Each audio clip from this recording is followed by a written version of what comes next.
కళాప్రపూర్ణ శ్రీ రావూరు వెంకట సత్యనారాయణరావు గారు ఆషామాషి 10వ భాగం 16/3/24. ఇవాళ ఈ శీర్షికలో ఆయన మొదలుపెట్టేది ఆయన బుర్రలో కంటే పొడుం బుర్రలోనే ఎక్కువ సరుకు ఉందని అర్థం. రచన ఒక చక్కటి హాబీ. రచయిత మనస్సు ఆ కాసేపు ఎంతో స్వేచ్ఛని అనుభవిస్తుంది, తనకు నచ్చిన సీమల్లో విహరిస్తుంది. ఆ సమయంలో అతడు పొందే ఆనందానికి అవధి లేదు. కవిత్వాన్ని గుండెల్లో పిండితే కానీ రాదు అన్నాడు ఒక ఆయన. ఎంతో బలవంతం మీద కానీ కవిత వెలువడం, కొత్త వాళ్ళెవరూ ఆమెను బతిమాలి పిలవడం మాత్రమే కాదు, చాలామంది పెద్దలు చెయ్యి తిరిగిన కవులు కూడా మనస్సులో నుంచి కవితను వెలాచేందుకు ఎంతో అవస్థ పడుతూ వారి వారి పద్ధతులు వింటే ఎంతో ఆశ్చర్యంగా ఉంది. మన కవులలో చాలామంది నస్యం బాగా పట్టిస్తే కానీ మెదడు కదిలేది కాదట. అందువల్ల ముక్కుబడి కవితకు చక్కని దోహదం అనే పేరు సంపాదించుకుని, ముక్కుబడి కవితకు గొప్ప దోహదం అంటే క్యాటలిస్టు, ఎనర్జైజర్. అలా ఒక కవి వేదికపై నుంచి ఆసు కవిత్వం చెబుతూ మధ్య మధ్య పొడుం పీల్చటం ప్రారంభించి ప్రతి పద్యానికి ఒక పట్టు తప్పదు.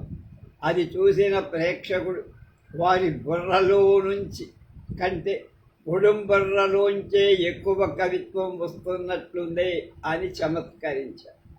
ఒక ప్రేక్షకుడు, అయ్యా తమ కవిత్వం చాలా గొప్పగా ఉంది, కానీ పొడుంకాయ నా చేతికిచ్చి ఒక పద్యం చెప్పండి అన్నారు. ఎంతో సంతోషిస్తామన్నారు. అప్పుడు ఆ కవీంద్రుడు కవిత్వానికి నశ్యానికి ఎంతో అభినాభావ సంబంధం ఉంది, కవితను వశం చెయ్యగల శక్తి నశ్యంలో ఉంది కనుక మీరు అలాంటి కోరిక కోరకండి అన్నారు. ఇలా చాలామందికి వేరు వేరు దోహదాలు ఉన్నాయి కవిత్వం వ్రాయటానికి. అవి కొన్ని నమ్మటానికి వేలు లేకుండా ఉంది, కానీ అతి సత్యమట. ఒక ప్రఖ్యాత రచయిత డాక్టర్ జాన్సన్ కలం చేత్తో పుచ్చుకున్న ఆయన పెంపుడు పిల్లి వచ్చి బల్ల మీద కూర్చోవటమే కాదు, ఆయన చెవి దగ్గర మేవ్ మేవ్ అంటూ అరవాలి. డాక్టర్ జాన్సన్ అంటే గొప్ప రచయిత. డిక్షనరీ మొదట ఆయనే రాశారు. ఆయన చెవి దగ్గర మేవ్ మేవ్ అరవాలి. అప్పుడు ఆయనలోంచి అద్భుతమైన రచన బయటకు వచ్చింది. మరొకళ్ళైతే పిల్లి అరుపులు వినిపిస్తే ఎంతో గందరగోళంగా ఉంటుంది, వాళ్ళ కలం సాగదు. అలాంటిదై ఆయనకు 6 అరుపులు లేదే అక్షరం పడేది కాదుట కాగితం. ఒకవేళ పడ్డా వాటిలో నుంచి భావమంటూ ఏది ఉండేది కాదు. అందువల్ల జాన్సన్ గారికి పిల్లి కూడా ఒక కవితా సామగ్రి అయింది. చాలామంది రచయితలు నిశ్శబ్దంగా ఉంటే కానీ వ్రాయలేం అంటారు. కొందరు సందడి లేందే కలం ఏం సాగుతుంది అని విసుగుతారు. ఆధునిక రచయితలు చాలామంది రేడియో ట్యూన్ చేసి గుంచుకొని కవిత్వం రాస్తారు. రేడియో నుంచి భక్తి గీతాలు వచ్చినా సరే, గ్రామస్తుల కార్యక్రమం వచ్చినా, పంకజ్ మల్లిక్ పాటలు వచ్చినా అది మోగుతూ ఉండాలి, కథ సాగుతూ ఉండాలి. అలెగ్జాండర్ డ్యూమాస్ నీలపు కాగితం ఉంటే కానీ రాసేవాడు కాదు, అందులో మళ్ళీ పచ్చసిరా ఉండాలి. ఈ రెంటిలో ఏది లేకపోయినా గోడ నెత్తిన మడత కుర్చీలాగా ముడుసు కూర్చునేవాడు. తెల్ల కాగితం మీద వ్రాయడం ఎలా అనిపించేది ఆయన. నవలలన్నీ నీలం కాగితం మీద రాసినవి. మరో రంగు కాగితమైనా సిరా అయినా కవిత్వానికి కావలసిన ఉత్సాహాన్ని చంపేస్తాయి. ఇక నేను వ్రాసేదెలా అన్నాడు ఆయన. ఎమిలీ జోలాకు ఇంకొక అలవాటు. వెలుతురులో సరస్వతి ప్రత్యక్షం కాదని ఆయన అభిప్రాయం. అందువల్ల ఏదైనా రాయటానికి వచ్చిన తలుపులన్నీ మూసుకొని కొంచెం మసక వెలుతురు మాత్రం ఉంచుకునేది. రూసో తోటలో తప్ప ఇంట్లో కవిత్వం రాదు అనేవాడు. పైగా తోటలో సూర్యకిరణాలు సూటిగా వచ్చి పడుతూ ఉంటాయి. ఆయన వ్రాయటం పద్ధతిని గురించి ఆలోచిస్తే సూర్యకిరణాలు ఏవో హావభావాలు అందుకొని కవిత్వం అల్లుకుంటాడు కాబోలు అనిపిస్తుంది. బెర్నార్డ్ షా రాసేటప్పుడు ఏమీ దోహదాలు కోరేవాడు కాదు. కానీ అసలు కవిత్వం బయలుదేరటానికి మాత్రం కొంత నెప్పులు పడేవాడు. అలాంటి సమయంలో ఒక చోట కూర్చో బుద్ధి కాదుటాయి. అందువల్ల బస్సు మీద కొంత దూరం ట్రిప్పు కొట్టించేవాడు. ఆ బస్సు కుదుపుకి కొంచెం ఇంజిన్ స్టార్ట్ అయ్యేదిగా ఉంది. సరాసరి వచ్చి రాయటం ప్రారంభించారు. కోల్రిడ్జ్, డీక్వెన్సీ వీళ్ళిద్దరూ గొప్ప రచయితలుగా పేర్కొన్నారు. ధారాశుద్ధికి భావస్ఫురణకు ఇద్దరిలో పోలిక చాలా దగ్గరగా ఉన్నాయని విమర్శకులు చెప్పుకున్నారు. అంతేకాదు ఇద్దరు కవితలు ఉపాసించడంలో కూడా ఒకే పద్ధతి అవలంబించారు. అదేంటో తెలుసా? ఇద్దరు నల్ల మందు కొట్టేవారు. ఆ మత్తు లేని చిత్తం కవిత్వం వైపు ఒత్తిగిల్లేది కాదు. చార్లెస్ ల్యాంబ్ బ్రహ్మచారి. అతనికి ఒక చెల్లెలు మాత్రం ఉండేది. ఆవిడ అప్పుడప్పుడు కొంచెం వచ్చి తొంగి చూస్తూ ఉండేది. కానీ ల్యాంబ్ ఆవిడంటే ఎంతో ప్రేమగా ఉండేవాడు. ఆమె ఈ స్థితిని చూసి మనస్సు కరిగిపోయేది కాదు. ఆ కరుణను ఆధారంగా చేసుకొని వ్రాసేవాడు కాదు. చెల్లెలు పిచ్చి లేకుండా ఆమె పిచ్చిదన్నమాట. చెల్లెలు పిచ్చి లేకుండా మామూలుగా ఉన్నప్పుడు అతనికి ఇన్స్పిరేషన్ తక్కువగానే. అందువల్ల కొంచెం సేపు తనే పిచ్చి యాక్షన్ చేసేవాడు. అప్పుడు వెళ్ళి కథ చేత్తో పుచ్చుకునేవాడు. చెస్టర్టన్ ఏదైనా రాయాల్సి వస్తే ఇంటి కప్పు వంక చూస్తూ ఉండే. మాటికి దూలాలు లెక్క పెడుతూ ఉండే. అప్పుడు కానీ ఆయనకు ఆదేశం వచ్చేది కాదు. స్వంత ఇంట్లో అయితే ఇంటి వాసాలంత లెక్క పెట్టినా పర్వాలేదు. అదే పొరిగింటికి వెళ్ళినప్పుడు కొంచెం కష్టమేగా. రాబర్ట్ వాల్పోల్ ఏదైనా రాయాలంటే 4 పెంపుడు కుక్కల్ని వెంట పెట్టుకొని పార్కులోకి షికారు. అప్పుడొచ్చి వ్రాయటం మొదలు. ఒక్కడు పెడితే మళ్ళీ కవిత్వం వచ్చేది కాదు. కుక్కలు వెంట ఉంటేనే అందులో రహస్యమేమిటో మనకు తెలియదు. ఇంకో విచిత్రమైన పద్ధతి, కవిత్వాన్ని ఆహ్వానించడానికి ఇంకొక పద్ధతి. అది అవలంబించిన మహనీయుడు విక్టర్ హ్యూగో. ఏదైనా రాయాలని అనిపించగానే పళ్ళెంలో వేడి నీళ్లు పోసి అందులో కాళ్ళు పెట్టుకొని కూర్చునేవాడు. వ్రాసినంతసేపు ఆ పళ్ళెం అలా ఉండాల్సిందే. అది చల్లారితే మళ్ళీ వేడి నీళ్లు తెచ్చి పోస్తూ ఉండేవాళ్ళు. అప్పుడు కానీ ఆయనకి కలం సాగేది కాదు. అరకాలికి మెదడుకి ఎలాంటి సంబంధం ఉందన్నమాట. హెమింగ్వే అనే రచయితకు ఇంకొక అలవాటు ఉంది. ఎర్నెస్ట్ హెమింగ్వే అంటే అమెరికన్ రచయిత. The old man and the sea అనేటువంటి దానికి నోబెల్ ప్రైజ్ పొందాడు నవలకు. ఆయన పెన్సిల్తో వ్రాసేవాడు కవిత్వం. ఒక్క పెన్సిల్ ఉంటే చాలు, 20 పెన్సిళ్ళు చెక్కి సిద్ధంగా ఉంచుకుంటే తప్ప ఆయన వ్రాయటం మొదలు పెట్టేవాడు. అంటే 20 పెన్సిళ్ళు ఇట్టే అరిగిపోయేంత ఆవేశం ఆయనలో బయలుదేరేదనం. దానికి కొలతగా ఆ పెన్సిళ్ళు అట్టి పెట్టుకునేవాడు కాదు. కార్ల్ శాండ్బర్గ్ అబ్రహాం లింకన్ చరిత్ర రాశారు. దానికి ఆయన పడ్డ అవస్థ అంతా ఇంత. ఆయనతో పాటు మరికొన్ని ప్రాణాలు అవస్థ పడుతూ ఉండాల్సి వచ్చి ఆయన కవితా సామగ్రి పరివారం ఏమిటి? ఒక పెద్ద బిస్కెట్ల డబ్బా, దాని మీద టైప్ మిషన్, చేత్తో రాజకుండా టైప్ చేసేవారు.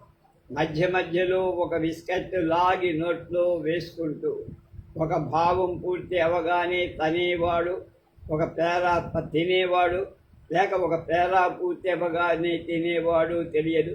బిస్కెట్లు అయిపోగానే కొత్త డబ్బా తెచ్చి అక్కడ పెట్టాల్సింది. ఒక టైపు చేసినంతసేపు, ఇక టైపు చేసినంత వరకు పచ్చని బట్టలుండ, కాలి చెప్పులు కూడా అలాగే.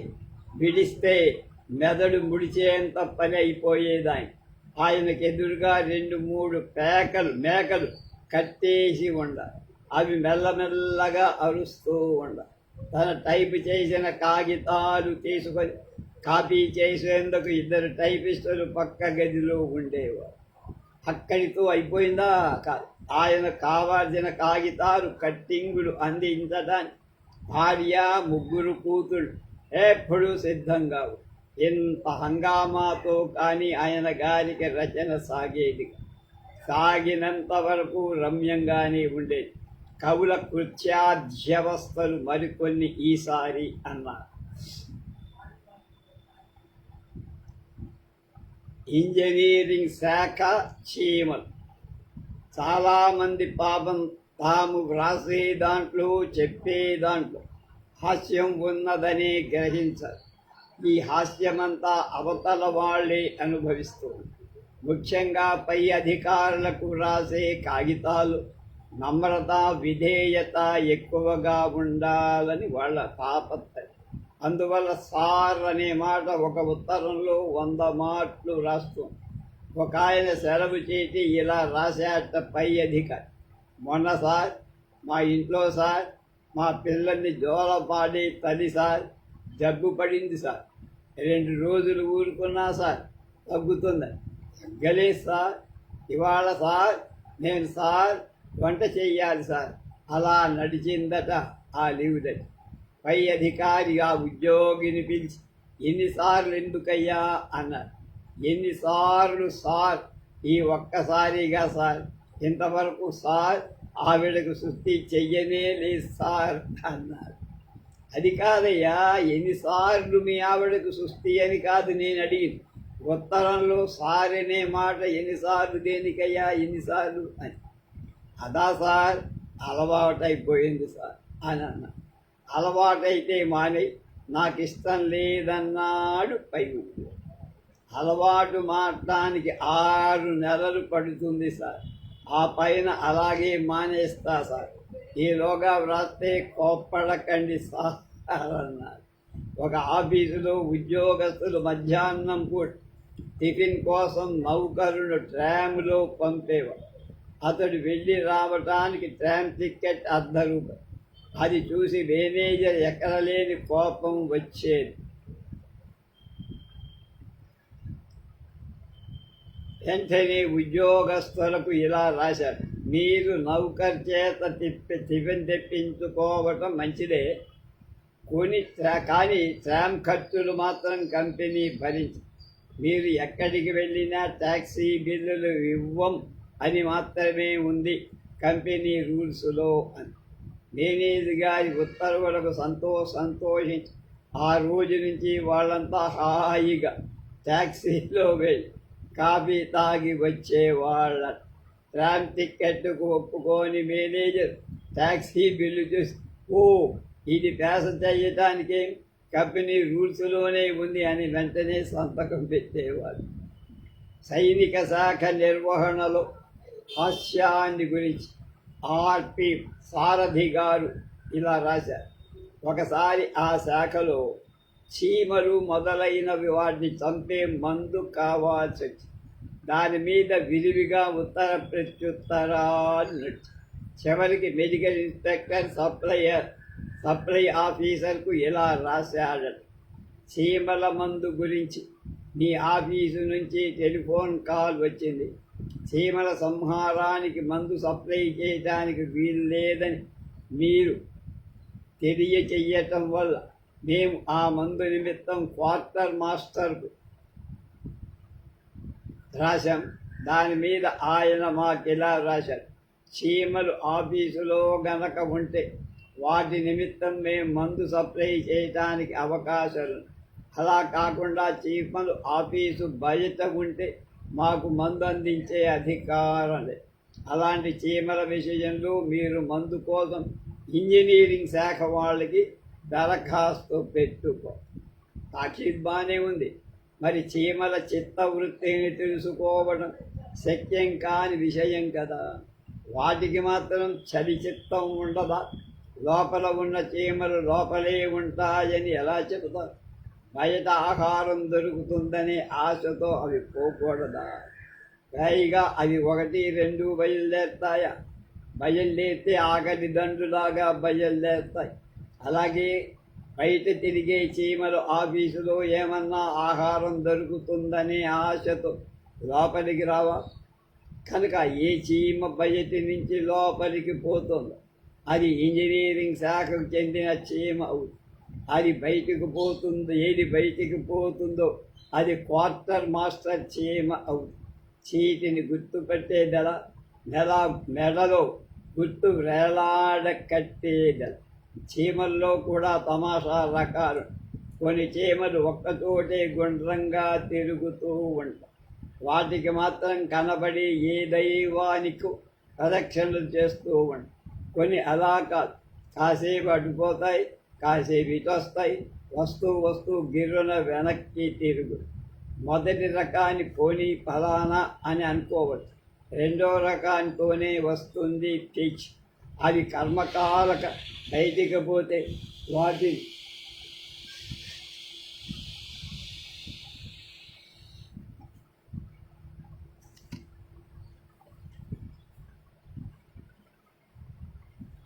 క్వార్టర్ మాస్టర్ మందు వాడాల్సి వస్తుంది. ఆ మందుతో ఆ చీమలు తావడం, ఆ మందుతో ఈ చీమలు తావడం రూల్స్కు చాలా వ్యతిరేకం. కర్మ చాలక అలాంటి పరిస్థితులే తటస్థితి. మళ్ళీ దాని మీద బోర్డు కరస్పాండెంట్ పెరగాల్సి వస్తుంది. ఎన్ని మోమోలు వెళ్ళాలో, ఎన్ని సంజాయిషీలు రావాలో, ఎన్ని రోజులు అలా ఉత్తర ప్రత్యుత్తరాలు జరగాలు ఎవరు చెప్పలేరు. వాటిని చంపడానికి నిర్దేశించబడిన మందుతో కాకుండా ఇతర చీమల సంహారానికి గాను నిర్ణయించి ఉంచిన మందుతో సంహరించబడటం ఎంత పొరపాటు. ఒక్క చీమ కానివ్వండి, అరచీమ కానివ్వండి, చారెడు మందు కానివ్వండి, చిటికెడు మందు కాని, రూల్సే కదా అని ఎక్కసక్కమాడుతున్నా. మరి ఇలాంటి పరిస్థితుల్లో చెయ్యాల్సిన పనేమి? రూల్స్కు భంగం కాకూడదు, చీమల పీడ వదలాలి. ఈ సమస్య కోసం పెద్దలంతా సమావేశాలు జరిపారు. సాధక బాధకాలు ఆలోచించి చివరకు భగవంతుడి దయ వల్ల ఒక నిర్ణయానికి అదేమిటో తెలుసా అని చెప్తున్నా. ఇంజనీరింగ్ శాఖ వారి మందులో, క్వార్టర్ మాస్టర్ గారి మందులో విషపు పాళ్ళు సమానమేనని విషయం ముందుగా గుర్తించి ఏ మందు వాడినా చీమలు ఒకే రకం సాగు చేస్తాయి, తక్కువ ఎక్కువలు. కనుక సమస్య పరిష్కారమైనట్లే. ఎలాగా? ఆ మందును ఈ మందును సమపాళ్లలో కలపడం, ఆ మందును చీమల మీద చల్లి, ఆఫీసులోనైనా సరే బయటైనా సరే దాంతో చీమలు చావటం తథ్యం. కాకపోతే చచ్చిందే చీమ అనే సందేహం అక్కర్లా. ఇంజనీరింగ్ శాఖకు చెందిన చీమ కాదు, క్వార్టర్ మాస్టర్కు చెందింది కాదు. కనుక ఏ చీమ ఎలా చచ్చినా పర్వాలేదు. ఒక శాఖ చీమ తాగులో ఇంకో శాఖ మందు సగం కలపదు, కానీ మళ్ళీ ఆ శాఖ చీమ మరణానికి ఈ శాఖ మందు కలిసి తీరుతుందిగా. కనుక ఇక భయం లేదు. రూల్స్ ప్రకారమే అవి అస్తమిస్తాయి. ఎవరు అంటారు ఉద్యోగస్తుల్లో హాస్యం లేదని? హాస్యమే లేకపోతే ఆ జీవితాలు ఎంత దుర్భరాలు. వెనకటికి ఒక పెద్ద ఉద్యోగిని, అది పదవే కాబోలు, ఒక హోటల్ ప్రారంభోత్సవం చేయడానికి పిలిచారు. అలాగేనన్నాడు. తెల్లవారుజామున ఏర్పాటు చేశారు.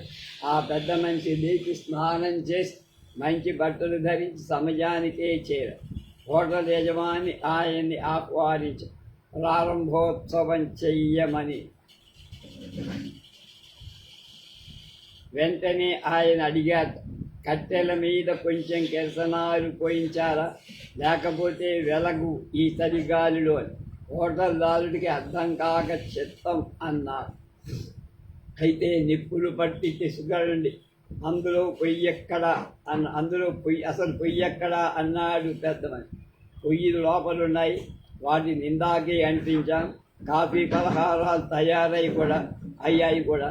తమరి దారికి కట్టిన టేపు కత్తిరించండి చాలు. అంత మంచి టేపు కత్తిరించడం దేనికయ్యా? ఎందుకైనా ఉపయోగించవచ్చు. గుడి ఎటు వేసావో చెప్పు, ఓడదీస్తానన్న. పర్వాలేదు, టేపు కత్తిరించండి అని కత్తెర చేతికిచ్చి ఆయన ఎంతో అయిష్టంతో కత్తిరి.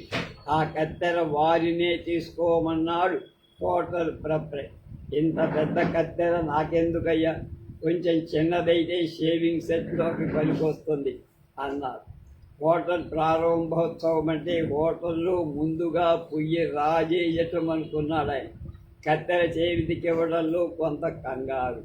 అలాగే ఒక ఆయన్ని ఒక చిత్రపటం ఆవిష్కరించడానికి ఆహ్వానిస్తే లేచి నిలబడి ఈ మహనీయాన్ని ఫోటో బహిష్కరించమని పిలిచినందుకు నేనెంతో గర్విస్తున్నాను. అలాంటి తమాషాలు, తెలియని రహస్యాలు చాలా దొర్లుతూనే ఉంటాయి. వీలైతే మరిన్ని ఇంకొకసారి. కష్టాలకు బ్లాటింగ్ పేపర్. కవిత్వం రాసే రచయితలు పడే అవస్థలు కొన్నింటిని చెప్పాం, మరికొన్నింటి ఇక్కడ వివరిస్తాం. ప్రఖ్యాత రచయిత మార్కెట్ ట్వైన్ మెదడులో మంచి కవిత్వం కదలాలంటే కోడిగుడ్లు, మిరియాల పొడి వాడుతూ ఉండేవి. అవి దగ్గర ఉంటే కవిత్వం దగ్గర ఉన్నట్టే అని సంబరాలు పడేవారు.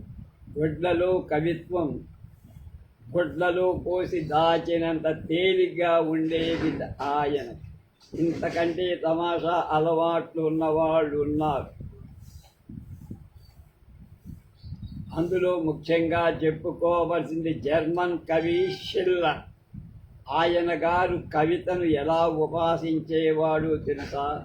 కుళ్ళిపోయిన ఆపిల్ పళ్ళ వాసనలో నుంచి కవిత్వం వస్తుందని ఆయన గొప్ప అభిలాష, నమ్మకం.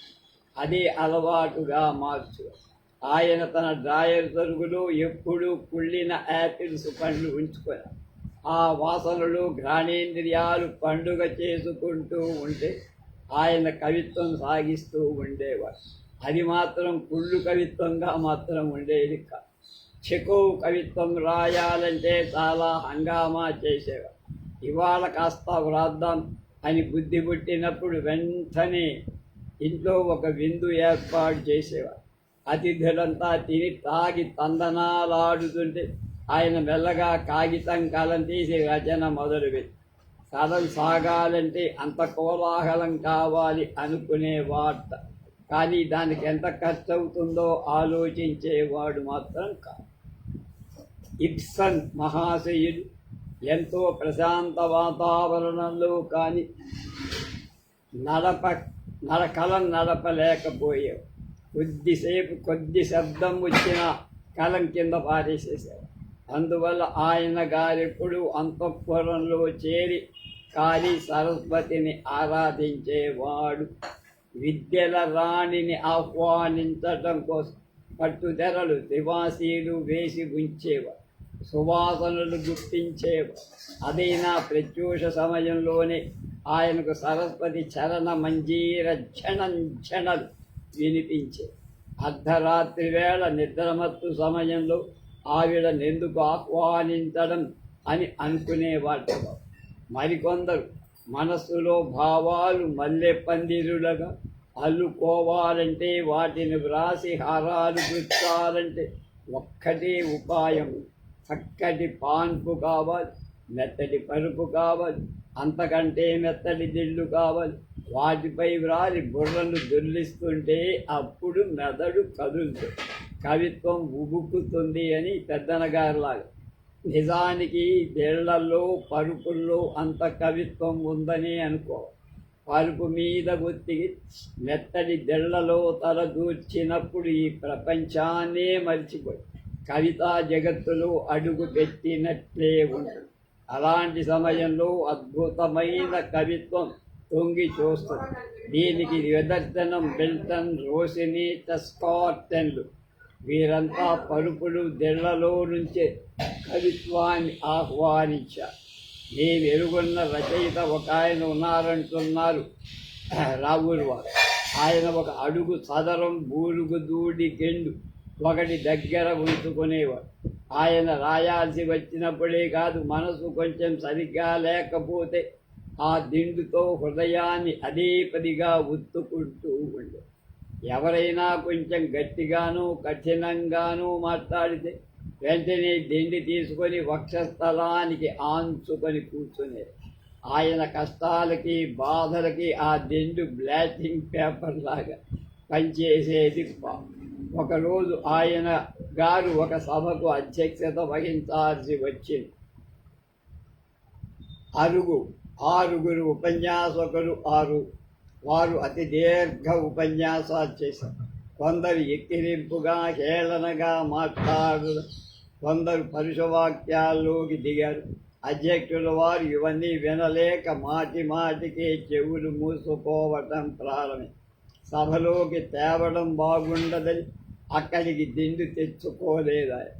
అధ్యక్షుడు తిరి పలుకుల్లో ఇవాళ వినరాని మాటలు విన్నా, పరుషవాక్యాలు నాకు పడవు, రక్తం గడ్డ కడుతుంది. దురదృష్టవశాత్తు ఇవాళ దిండు తెచ్చుకోల కనుక ఇంతటితో ఈ సభ ముగిస్తున్నామని బల్ల దిగి వెళ్ళిపోయాడు. వెంటనే బసలోకి వచ్చి ఆ దిండు తీసుకొని అదే పనిగా హృదయానికి హత్తుకుంటూ కూర్చుని భోజనానికి రమ్మన్నా ఒక్క బట్టాన రాలేదట. 2 మెతుకు తినొచ్చి మళ్ళీ దిండును చిత్తానికి హత్తుకొని కూర్చుని మాకు తెల్లవారుజామున మెలకు వచ్చి చూస్తే ఆయన ఇంకా అలాగే దిండు చికిత్సలో మునిగి ఉన్నారు. ఏమండి ఇంకా మనసు కుదట పడలేదా అని అడిగితే ఇప్పుడప్పుడే కొంచెం మెత్తపడుతోందండి అన్నారు. ఒక ప్రఖ్యాత హాస్య రచయిత అంటాడు, ఏది లేకపోయినా పర్వాలేదండి, హంసతూలిక తల్పం లేకపోతే అసలు ఆత్మ మేల్కోదండి, భావనా ప్రపంచంలోకి అడుగే పెట్టలేమండి, విశాలమైన శయ్య మీద విశ్రాంతి దాగా దొర్లుతూ ఉంటే కవిత్వానికేం కొదవా. వట్టి కవిత్వమే కాదు, కవిత్వ పరమావధి తొంగి చూస్తాయి. ఈ రహస్యాన్ని గుర్తించిన వాళ్ళ వ్రాతలని పిచ్చి గీతలు లేదా పచ్చి కోతలు అచ్చమైన కవిత్వానికి ఆధ్యాత్మిక తత్వానికి వంతెన కట్టిన వారి అసలు ఆదర్శ కవులు అన్నాడే ఒక ఇటాలియన్ కవిచంద్రుడు. నా ప్రేయసి దర్శనం కాకముందు నాలో కవిత్వం లేదు, ఏదో తెలియని బాధ మాత్రం ఉండేది. అప్పటి నుంచి ఆమెను చూసినప్పటి నుంచి ఆ బాధ ఒక ప్రబంధంగా మారి ఆ కొంటె చూపులు నాలో కవిత్వపు పంటలు పండించాయి. ఆమె కన్నులలో కవిత్వమే నా కలలోకి వస్తోంది. దాని పంచకళ్యాణిలా పరుగులు తీయిస్తుంది. నన్ను కవిని చేసింది ఆవిడ. ఆమె చూపులు ప్రసరించని నాడు నా ఎడారిగా మారిపో అని రాస్తుంది. అలాంటి ఆరాధకులు కొందరుంటారు రచయిత. ఇటీవల ఒక రచయితని కలుసుకొని మీ కవిత్వానికి ఇన్స్పిరేషన్, ప్రేరణ ఎవరండి అని అడిగితే నా పబ్లిషరు, నాకు దొరికిన పబ్లిషర్లు 3 పబ్లిషర్లు మంచివాళ్ళు. ఏదైనా రచన ప్రారంభించగానే కొద్దో గొప్ప బజానా ఇచ్చే రాసినంత వరకు కాగితాలు చించుకుపోయి అచ్చు ప్రారంభిస్తారు. ఇదే ఇన్స్పిరేషన్. అదే లేకపోతే ఈ వాటికి నా రచనలు దస్తా కాగితాలకు దాటి ఉండేవి కావు అన్నట్టు. కొందరు సిగరెట్ డబ్బాలు, కాఫీ ఫ్లాస్కులు, పలహారాలు తీసుకొని ఊరి బయటకు తోటల్లో పోతూ ఉంటారు. అక్కడ వారి కవిత్వం వస్తుందని వీరిని గురించి మరొకసారి రాస్తా. శాంతారాం దహేజ్ చిత్రంలో ఒక కవి పాటలు రాసేందుకు పడే అవస్థ చూపించారు. ఆయన తల క్రింద పెట్టి కాళ్ళు కుర్చీలో పెట్టి శీర్షాసనం వేసి రాయటం ప్రారంభిస్తారు. కానీ వ్రేళ్ల సందులో ఒక కర్ర ముక్క ఉంటుంది. దాన్ని టిక్కు మోగిస్తూ పాటకు తాళం వేస్తూ ఉంటాడు. మేమెరుగున్న మరో రచయిత 3 దిళ్ళు ఒకదాని మీద ఒకటి పెట్టి ఉంచుకొని అవి సరిగ్గా గుండెల దగ్గరకు వచ్చేటట్లుగా బోర్ల బుక్కులుగా పడుకొని తెగ రాసేసేసాడు. మరో పెద్దవని కుర్చీ దూరంగా తోసేసి గోడ కుర్చీ వేసినట్టు కూర్చొని మోకాళ్ళ మీద పుస్తకం పెట్టుకొని రాసేస్తూ ఉండేవాడు. అలా కూర్చోకపోతే నేను ఒక్క ముక్క కూడా అక్షరం కూడా వ్రాయగలేను అన్నారు. ఇలాంటి విచిత్ర లక్షణాలు వింత అలవాట్లు ఎన్నో ఉన్నాయి. మళ్ళీ చెప్తా అన్నారు. భార్య అంటే గ్లాస్ విత్ కేర్. మా ఆవిడ పుట్టింటికి వెళ్తే వారాలు మాసాలు ఉంటుందంటారు. 3వ రోజు కల్లా రిప్లై కార్డులాగా రివ్వున తిరిగి రావాలి అన్నారు మొన్న ఒక ఆయన గారు పోస్టల్ శాఖలో పనిచేస్తుంది కనుక రిప్లై కార్డు ఉపమానం వాడు. నిజమే, ఏ వృత్తిలో ఉన్న వాళ్ళకి ఆ వృత్తికి సంబంధించిన ఉపమానాలు బాగా దొరుకుతాయి. ఈ విషయమే రైల్వేలో పనిచేసే ఉద్యోగి చెప్పాల్సి వస్తే మా ఆవిడ 33 డౌన్లో పెడితే తిరిగి 66 అప్పులో వచ్చి తీరాల్సిందే అని. ఇదే ఒక తెలుగు పండితుడు చెప్పాల్సి వస్తే నెలవంకను చూసి బయలుదేరింది, సవితి చంద్రుడిని వెంట పెట్టుక చక్కా వచ్చింది అంటారట. అలాగే అదే విషయం పత్రికలో పనిచేసే వాళ్ళు చెప్పాల్సి వస్తే వారఫలం చూసుకు బయలుదేరింది, వారం మధ్యలో మళ్ళీ వచ్చి వాలింది అనడం సహజం. తెలుగు మాస్టర్ని ఏమండి, ఈ ధరలు మండిపోయే కాలంలో సంసారం ఎలా గడుపుతున్నారు? పూర్వపు సఖ్యత ఉందా మీ సంసారంలో? దాంపత్యం పొత్తు ఎలా ఉంది అని అడిగితే పొత్తు వైకల్పికం, దాంపత్యంతో ధనానికి సంధి నిత్యం అంటూ చెప్పేవారు. తపాలా శాఖలో పనిచేస్తున్న ఒక యువకు పెళ్లి కుమార్తెను చూసొచ్చాక తర్వాత ఎలా ఉంది అని నచ్చిందా అమ్మాయి అని పెద్దవాళ్ళు అడిగితే ముఖం ఏమీ బాగుండలా, వట్టి డేట్ స్టాంప్ అన్నారు. ఒక పోస్ట్ మాస్టర్ గారు అబ్బాయి కాలేజీలో ఒక అమ్మాయిని ప్రేమించడం, ఆమెను పదే కలుసుకోవడం, అందరి నోళ్లలో పడటం జరిగింది. తండ్రికి ఆ విషయం అమర్యాద అనిపించి కుమారుణ్ణి పిలిచి, ప్రేమిస్తే మాత్రం అంత రగడ దేనికిరా, మరీ బుక్ పోస్ట్ ప్రేమ రిజిస్టర్ పార్సిల్లాగా ఉండాలని హెచ్చరించాడు. ఒకసారి భార్య కోరికలు తీర్చలేక సతమతమైపోతూ ఉంటాడు ప్రతినిత్యం ఒక సంసారం. గంటకు ఆవిడ ఏదో కోరిక కోరుతూ ఉండటం, దాని కింద కొంత సొమ్ము ఖర్చు పెట్టడం మామూలై. అర్ధాంగని సహధర్మచారిణి అని మనం మరీ వేదాంతంలోకి పోయినప్పుడు పాదదాసి అని భావించి తబ్బిబ్బులాడే ఆ పరపురుషుని సొమ్ముతో సంబంధం లేని కోరిక ఒకటి.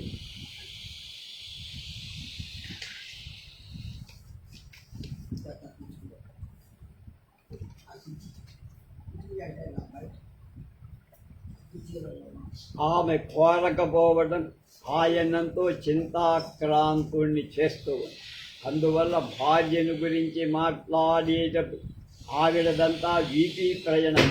అప్పటికప్పుడు సొమ్ము చెల్లిస్తేనే రవంత ప్రణయం బయటపడేది. చిరునవ్వుల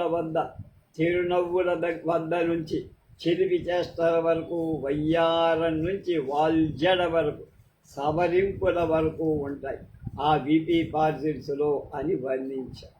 చివరకు కోపం ఆపుకోలేక ఈ టూపే సిఓఓ 2PAYP అంటే డబ్బు అవతల వాడు కట్టడం, వీడు కట్టగల. ఈ టూపే దాంపత్యం ఎంతవరకు నిర్వహించగలని చెప్పండి. మరీ ఒళ్ళు మండినప్పుడు return to the centre return to the sender, పంపించిన వాడికి తిరిగి పంపించండి అని తిప్పి కొట్టాలనిపిస్తుంది. అలా చేయటం ఆర్ష సంప్రదాయం కాదు కదా అని రోషం తెచ్చుకొని విత్తంతో తప్ప పొత్తు కుదరని దాంపత్యాన్ని పోషించుకోవాల్సి వస్తోంది అన్నారు ఆయన. ఒక ఇంట్లో ఇల్లాలు భర్త చెప్పిందేమీ జ్ఞాపకం పెట్టుకో, బంగారం లాంటి మాటలు చెబుతానంటే ఆవిడ కొంగు దులుపుకొని చక్కాబో, రంగు రాణా లేని జీవితమైపోయింది అంటాడాయ. మొన్న నీకు ఈ మాట చెప్పానుగా, అలా నడుచుకోకపోతే సంసారం నడవదని మొత్తుకున్నా కదే, అప్పుడే మర్చిపోయావా అని ఆయనంటే, మీకేం మీరు రోజుకో 60 చెబుతారు, అవన్నీ నేనెక్కడ జ్ఞాపకం పెట్టుతావనండి. అంత శక్తి ఉంటే 10 చోట్ల అష్టావధానాలు చేసి శాల్వలు బహుమతులు తెచ్చుకునేదాన్ని. ఈ వంచనలన్నీ భరిస్తూ మీ పంచనబడి ఉండటం లేనికి ఆవిడ రుసరుసలాడిందని. ఆ అవస్థ పడలేక ఆయన ఏదైనా ముఖ్య విషయం ఆవిడతో చెప్పాల్సి వచ్చిన పిల్లల్లో ఒకరిని పిలిచి, ఇదిగో మీ అమ్మకు ఒక మాట చెబుతున్నా, మీరు కూడా వినండి, తర్వాత నన్ను దబాయిస్తుంది అని చెప్పేవాట. పిల్లల్ని పిలిచి చెప్పడం దేనికండి అని ఆవిడంటే, ఎందుకేమిటే, సర్టిఫికేట్ ఆఫ్ పోస్టింగ్ అంట. అవతల వాడికి అందిందని ఒక చిన్న కాగితం ముక్క ఉంటుంది పోస్ట్ ఆఫీసులో, దాన్ని సర్టిఫికేట్ ఆఫ్ పోస్టింగ్ అని. దాని మీద 2 అడ్రస్ ఫ్రమ్ అడ్రస్ రాసేస్తే ఆ కవర్కో దేనికో పెడితే వాడు సంతకం పెట్టి పంపితే మళ్ళీ మనకే వచ్చేస్తుంది. అంటే అక్కడ అందిందని అర్థం. ఒక యువకుడు ప్రతిరోజు ఉదయం కాఫీ తాగుతూనే తను ప్రేమించాలనుకున్న అమ్మాయికి 4 ఠాగుల ఉత్తరం రాయిందే కుర్చీలోంచి లేచేవాడు కాదు. అవతల నుంచి జవాబు వచ్చినా రాకపోయినా ఈ పద్ధతి సాగి. అతని బాధ చూసిన మిత్రుడు ఒకడు ఇలా అన్నాడు, ఏరా బ్రదర్, 3 నెలల నుంచి ఇలా ఉత్తరాలు రాస్తున్నావు, ఎంతో అవస్థపడుతున్నావు, నీ ప్రేమను వాటిలో ఎంత కూరి ఉంటావు, జవాబు ఒక్కసారైనా వచ్చిందా అని. దానికి ఆ ప్రేమ పిపాసి చెప్పిన జవాబు, ఏం చెప్పను బ్రదర్, ఇంతవరకు ఒక్క ఉత్తరం రాదు. ఆవిడ కొంప నా పాలిటీ డెడ్ లెటర్ ఆఫీస్ అయిపోయి, పోనీ మానేద్దామంటే ప్రాణం గొప్ప. ఇప్పటికే 10 దస్తాల కాగితాలు అయ్యాయి, పోస్టేజీ చెప్పక. అది విన్న మిత్రుడు నవ్వి, 10 రూపాయలు పోతే పోయాయి కానీ వెళ్ళి ఆ ఉత్తరాలన్నీ తెచ్చుకో, ఒక పుస్తకం కింద అంచు వేస్తే అయినా ప్రేమ లేఖల కింద ఉపయోగపడ్డాయి, చాలామందికి సహాయం చేసిన వాడి అవుతావు అన్నట్ట. శ్రావణ మాసం నోములకు పుట్టింటికి వచ్చిన ఒక ఆవిడ్ని పక్కింటి అమ్మాయి, మీ వారి వద్ద నుంచి ఉత్తరాలు వస్తున్నాయా అని అడిగింది. దానికి ఆ ఇల్లాలు, రావటానికో వారానికో ఉత్తరం వస్తూనే ఉంది, కానీ ఏం లాభం, సరసాల సంగతుల మనీ ఆర్డర్ కూపంలో రాసినట్టు 2 ముక్కలు రాస్తారు ఇన్లాండ్ కవర్ మధ్యగా. అది చూసి ఒళ్ళు మండిపోతుంది. ఏం చేస్తాం మగవాళ్ళు, నేను మాత్రం దస్తావేజులంత ఉత్తరాలు రాయాలట, దస్తూరి కుదురుతుందనో నాకు ఈ పని పెట్టారు అందటారు. భార్య కొత్తగా కాపురానికి వచ్చిన యువకుడు సరదాగా కబుర్లు చెప్పుకోవాలని, పకపకలాడుతూ ఉండాలని అభిలాష పడుతూ ఉంటాం. కానీ 10 మంది ఉన్న కొంపల్లో ఇవన్నీ ఎలా సాగుతాయి? అందుకని ఒక యువకుడు పోస్టాఫీసులో గ్రీటింగ్స్కు నెంబర్లు ఏర్పాటు చేసుకున్నట్టు తన సరసాలకు నెంబర్లు ఏర్పాటు చేసుకుని భార్య కంచాలు ఎత్తుతుంటే సుశీల నంబర్ 10 అనడం, ఆవిడ ముసిముసిలు నవ్వుతూ టేక్ 7 అంటం జరుగుతోంది. కోడలు అత్తగారితో మాట్లాడుతుంటే గది గుమ్మంలోకి వచ్చే నంబర్ 4 అనడం, భార్య అత్తగారి మాట మర్చిపోయి ఆల్ రైట్ అనటం కూడా కద్దు. ఒక ఇంట్లో అబ్బాయి భార్యని ఎక్కడికైనా తీసుకెళ్ళాలంటే ట్యాక్సీలో తప్ప తీసుకువెళ్ళడు. ఆవిడ కొంచెం డసిపోయిందంటే పక్షి ద్రాక్ష యాపిల్స్ తక్షణం తెచ్చి అందిస్తుంది. పక్క ఇంటి ఆయన ఆ కుర్రాడి తండ్రిని చూసి, ఏమండి మీ అబ్బాయి భార్యను చాలా జాగ్రత్తగా చూస్తాడల్లే ఉందే అన్నాడు. ఆ తండ్రి నవ్వుతూ, నిజమే, ఈ రోజుల్లో భార్య అంటే ఏమిటండి మరి, గ్లాస్ విత్ కేర్ కదా అన్నాడు. సంధిలో నన్ను కొంచెం లేపండి.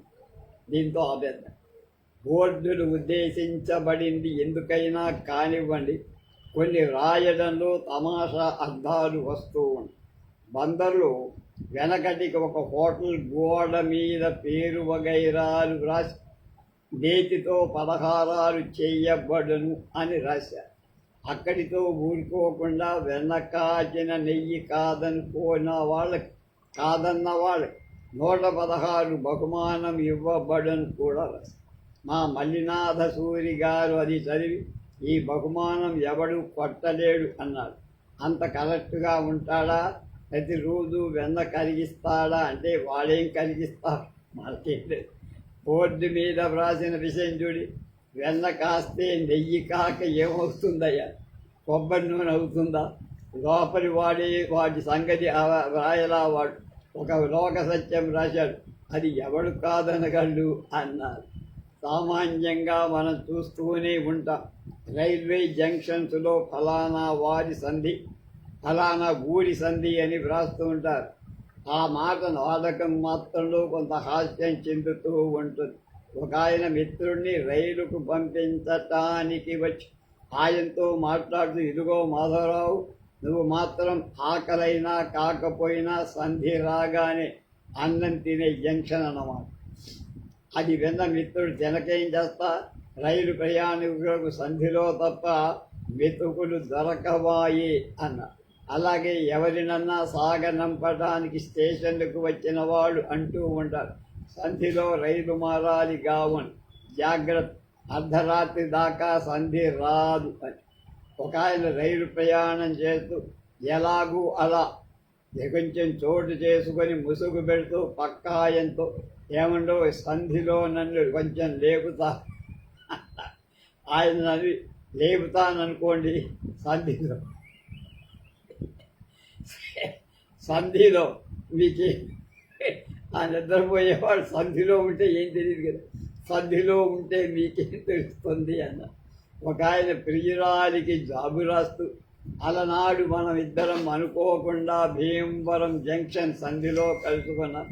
నీ చూపులు నా మీద సంధించావు, వాటితో నా హృదయాన్ని బంధించావు, పర్యవసానం మన జీవితాలు సంధిలో పడ్డాయి అంటూ భావుక ప్రేమ పర్యవసానం మన అన్ని భావుక ప్రేమికుల సంధిలో రాశాట ఉత్తరమంతా. రైలు జంక్షన్ ఉన్న ఇక్కడి బండి మారవలను అనే బోర్డులు కనిపిస్తాయి. కొంత దూరం ప్రయాణం చేసి ఏదో కొంత వీలు విశ్రాంతి కల్పించుకొని ప్రయాణికులు తిరిగి మరో బండిలోకి మారడం అంటే కష్టమే. అందులోనూ బిచానా సర్దుకుపోవాలి. అలాంటి సందర్భంలో వాళ్ళు పడే బాధ అంతా ఇంతగా. మొదట ఎక్కి కొంచెం సౌకర్యంగా ప్రయాణం చేసిన రైలు బండి పుట్టింటి రైలు. తర్వాత ఏ అర్ధరాత్రి కాడు దిగి తెలియని కొత్త మేడం మధ్య చోటు లేకపోతే నిలబడి వాళ్ళంతా నిద్రపోతుంటే తాము అత్త మామ ఆడబడుతులు బావగారు మధ్య నిలబడి కులిపి పాట్లు పడే కొత్త కోడలుగా నిలబడటం జరుగుతూ ఉంటుంది. టికెట్ చేతిలో ఉన్న అక్కడి వాళ్ళను కొంచెం ప్రక్కకు జరగమనేందుకు అవకాశమే ఉంది. అలాంటి అవస్థలుంటాయి కనుక ఈ బండి అత్తింటి రైలు బండి అంటారట. ఎవరో దంపతులు రైలు ప్రయాణం చేస్తున్నారట. ఒక జంక్షన్ రాగానే భర్త భార్యతో, ఏమే ఇక్కడి బండి మారాలి, మనం త్వరగా లే అన్నారు. ఎన్ని రైలు బండ్లు మాత్రమే, జీవితం బండి మాత్రం మారదు. రైలు బండి ఇనుప పట్టాల మీద నడుస్తుంది, మన బండి కర్మ అనే పట్టాల మీద నడుస్తుంది కదండి. ఇంజను ఈ పెట్టెలను అంటూ నిద్రపోతున్న పిల్లలందరినీ లేపిందట. ఇట్లాంటి ఎంతో ఆ ఇల్లాలు ఇలా సరిగిందనుకోండి. సంసారాల్లో మార్పులు చేర్పులు ఉన్నవాడు కొత్త మార్గాలు ఆలోచిస్తూ కొత్త సౌఖ్యాలు అన్వేషిస్తూ జీవితాన్ని నడుపుకుంటూ పోతూ ఉంది. ప్రతి మార్పులో వారు బండి మారుతున్నట్లే భావిస్తారు. ఇటీవల ఒక చోట బోర్డు చూశారు. దాని మీద నీటి ట్యాంకు అనటానికి నీటి తాకి అని పెద్ద కొబ్బరి బొళ్ళాలంతా అక్షరాలతో వ్రాసి ఉంది. పైగా 1,00,000 మంది తిరిగే చోట బోర్డు మీద ఉన్నది ఆ బోర్డు. రోడ్డు మీద ఉన్నది ఆ బోర్డు. దాన్ని మార్చడం అంటూ జరగలేదు ఎప్పుడు చూసి. ప్రజాప్రతినిధులు, ప్రభుత్వ సభ్యులు అయిన ఎమ్మెల్యేలు, ఎమ్మెల్సీలు ఉండే క్వార్టర్స్లోనే టెలిఫోన్ గదికి టెలిఫోన్ బూతు అని ఉన్నది. ఒకసారి చూసి ఆ బూతు మార్చే ప్రయత్నం జరగలేదు చాలా. టెలిఫోన్ గది అంటే బాగుండు. సగం తెలుగు సగం ఇంగ్లీషు దేన్ని కనుక్కున్నారు. ఒక చోట కాఫీ పలహార గృహ అని వ్రాసింది. చూడటానికి అది అంత చిన్నగా ఉంది. లోపలికి వెళ్ళడానికి కొంత సాహసం చెయ్యాలని బిల్ గోల్డ్ అనే ఆయన వాషింగ్టన్ పోస్ట్ పత్రికలో బోర్డులకు సంబంధించిన ఒక తమాషా వేసి, స్టేట్ డిపార్ట్మెంట్లో పనిచేసే ఒక పెద్ద మనిషి తను కూర్చునే బల్ల దగ్గర నవ్వండి అని బోర్డు పెట్టారు. ఆయన దగ్గరకు పని ఉండి వెళ్ళే వాళ్ళందరూ ముందు కొంచెం నవ్వాలన్నము. ఆ తర్వాతనే ఆయన పలకరించి మాట్లాడతారు. ఆయన గారికి అలాంటి కులాసా వాతావరణం కాదు. నిజానికి చాలామందికి ఆయన్ని ఆ బోర్డుని చూడగానే నవ్వు దానంత అదే వచ్చేది. ఒక ఆవిడ వెళ్ళి కూర్చుందల్లా మూతి బిగబెట్టుకొని ఎంతసేపటికి నవ్వల. అప్పుడు ఆఫీసర్ బల్ల తీసి నవ్వండి అనే అక్షరాల ముందు సీమ సున్నంతో ఎలాగైనా ఒక్కసారి అని రాశారు. అప్పుడు ఆమె పగలబడి నవ్వింది. ఆయనకు ఎక్కడ లేని సంతోషం వచ్చి ఆవిడ వచ్చిన పని తెలుసుకొని పని పూర్తి చేసి పంపుతూ, మీకంత బాగా ఎలా నవ్వగలిగారు అని ప్రశ్నించారు. దానికి ఆవిడ ఏం చెయ్యను, నవ్వు ఎలాగైనా నవ్వు అని వ్రాస్తే నాకు అంత నవ్వొచ్చు. మీలాంటి చేదస్తులు చూస్తే నాకు విపరీతమైన నవ్వు వస్తుంది అంటూ వెళ్ళిపోయి. లాస్ ఏంజల్స్లో అమెరికాలో చెత్త ఎత్తిపోసే కంపెనీ ఒకటి ఉంది. వాళ్ళు తమ ఆఫీసు ముందు బోర్డు కట్టి ఇలా రాశారు: మా పని మీకు సంతృప్తి కలిగించకపోతే మీ చెత్తకు 2 వాపసు చెయ్యగలమని. బహుశా వాళ్ళు చేసిన పని బాగా లేదని ఎవరు చెప్పుకుంటారు కదా. నెబ్రాస్కాలో ఒక రోడ్డు మీద ఇలా బల్ల కట్టి ఉందని, అంటే బోర్డు అంటారు. పక్కదారులు మరమ్మతులో ఉన్నాయి కనుక రహదారి వాహనాలకు వదలబడింది. దీన్ని బట్టి పక్కదారుల ప్రాబల్యం, రహదారుల నిరుపయోగం నిర్ధము. నయాగరా ఫాల్స్ చర్చిలో ఇలా ఒక బోర్డు పెట్టారు: మీరేమైనా కుర్చీలోకి విసరదలుచుకుంటే గడ్డి కిందలు కలిపి విసరండి. సామాన్యంగా పెళ్ళిళ్ళ సమయంలో నూతన దంపతుల మీద కాగితం, బాణాలు వగైరాలు విసురుతూ ఉంటారు. వాటిలో గింజలు పెడితే కొంచెం గడ్డైనా మొలుస్తుందని అధికారుల అభిప్రాయం.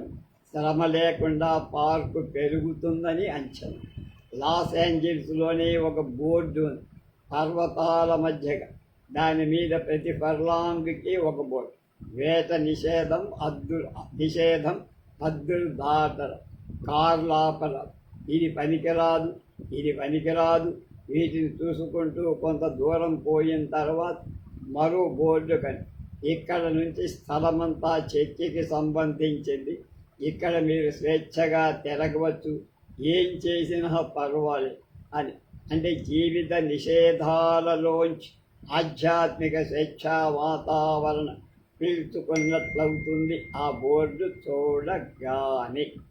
రేపు కాకపోతే కారు తీయవయ్యా, అది దాని గురించి.